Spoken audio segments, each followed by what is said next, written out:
Guys, this is going to be a battle of the Titans.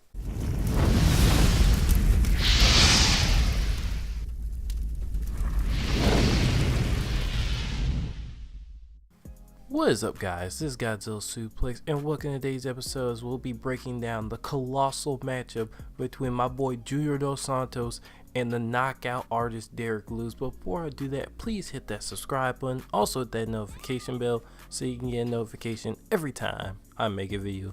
So guys, let's get into this.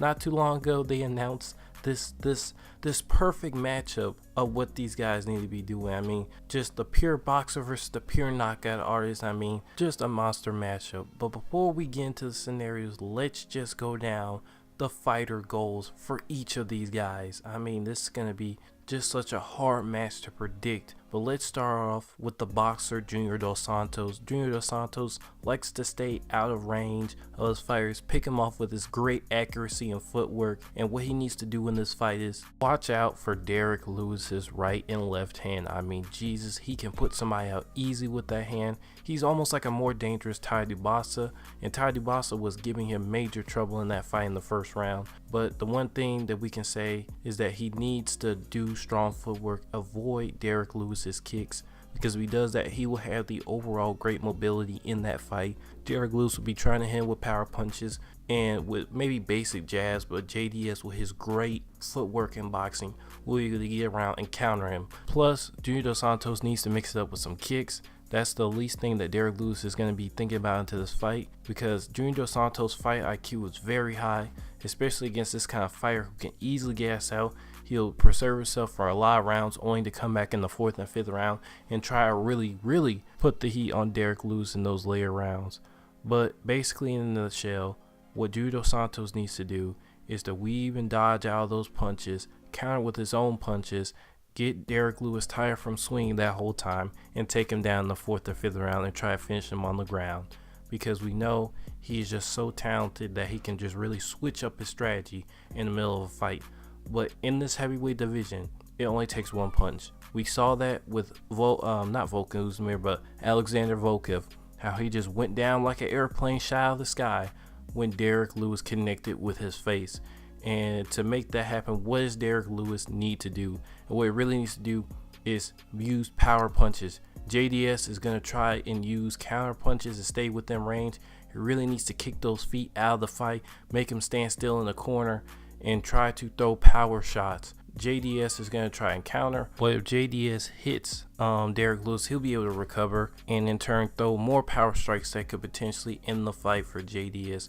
But in the long term, Derrick Lewis really needs to get on top of JDS on the ground.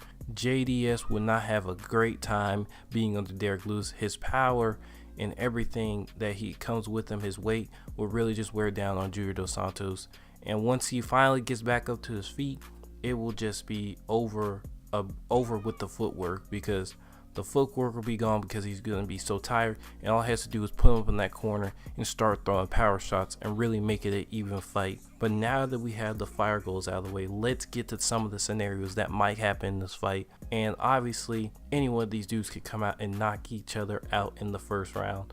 But what is the likelihood of that happening for each fighter? And it's very likely. When you're trying to sell into this kind of fight where both guys have such power, it's really hard to tell. But for the most part, who would have the advantage in that department? I think it would be Derrick Lewis. JDS really likes to sell into the fight and try to learn his opponent's weaknesses and strengths in the middle of the 1st and 2nd round. So in that time, Derrick Lewis could really just bum rush the dude and just knock him straight out. But JDS is going to utilize that footwork to try and stay out of the way. So I think we could safely assume that in that scenario, JDS is going to lay back and Derrick Lewis is going to come forth trying to get that knockout. Now, if he were to be unsuccessful, which is coming to my next scenario, what should he do next? He should try to take him down in that 1st round. And really, what happens if that happens? If he gets taken down in the 1st round, JDS is a little tired trying to defend himself. Derrick Lewis is going to hang on him that whole round. And, even though his wrestling is going to come into play, he's going to have to use some power to get up over this guy that is laying on him. Probably a good 250. I mean, he's a monster. So it's going to definitely wear on his footwork, which is exactly what Derrick Lewis wants, so he can stay within his range and he can use short bursts to try and hit him in the face. So if that happens, I think it's going to be really bad for JDS in the long term, because if we go into the second round, then what we're going to see is that his footwork is not going to be as well. The action might repeat, and when he gets hit, his legs are going to be so tired that he might frail under the pressure. So it would be very great if Derrick Lewis, for the rest of the fights, if he could take him down in the first round, start wearing out his stamina. But you know, the same could be said for Junior Dos Santos. Now, he's not a light guy either, but I think the same effect wouldn't have it on Derrick Lewis, because stamina is the key in this fight. Stamina is going to be really the telling factor in each round that happens. So I want to go ahead and skip to the 4th and 5th championship rounds, because these are the rounds I think they're going to decide the fight. I think this is going to be a cold, calculated fight.